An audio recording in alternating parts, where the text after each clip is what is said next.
ভালো করে রেসিপিটা দেখলেই বুঝতে পারবে যে এতটাই সুস্বাদু খেতে। এখানে আমি প্রথমে বুটটা সেদ্ধ করতে দিয়ে দিলাম, তারপর কেটে নেব আলু, টমেটো, পেঁয়াজ ও কাঁচা লঙ্কা।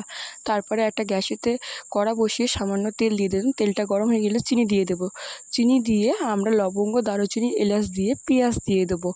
তারপর দেবো লঙ্কা। তারপর ভালো করে নেড়ে চেড়ে ভাজা ভাজা হয়ে আসলে কেটে রাখা আলুগুলো এখানে দিয়ে দেবো। আলুগুলোর পরে মাংসের কুচিগুলো দিয়ে দেব।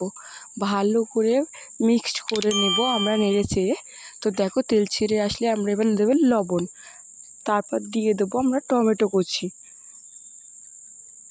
ভালো করে তেল ছেড়ে আসলে আদা রসুনের পেস্ট দেবো, হলুদ গুঁড়ো, লঙ্কার গুঁড়ো দেবো। তারপর দেখো ভালো করে নেড়ে চেড়ে ভালো করে তেল ছেড়ে আসলে সেদ্ধ করে রাখা বুটগুলো আমরা এখানে দিয়ে দিলাম। ভালো করে মিক্সড করে পুরো পরিমাণ মতন এখানে জল দেবো। জল দেওয়ার পরে দেখো ফুটে আসলে এখানে আমি একটা পাত্রে নামিয়ে নিলাম। তো দেখো ঘুগনিটা মনে হচ্ছে ভালো হয়নি, কিন্তু বাট তাকিয়ে রয়েছে মনে হচ্ছে, কিন্তু ঘুগনিটা এতটাই টেস্ট হয়েছে। এরকম একবার বাড়িতে বানিয়ে খেয়ে দেখবেন, অবশ্যই আমার কমেন্টে জানাবেন কেমন হয়েছে।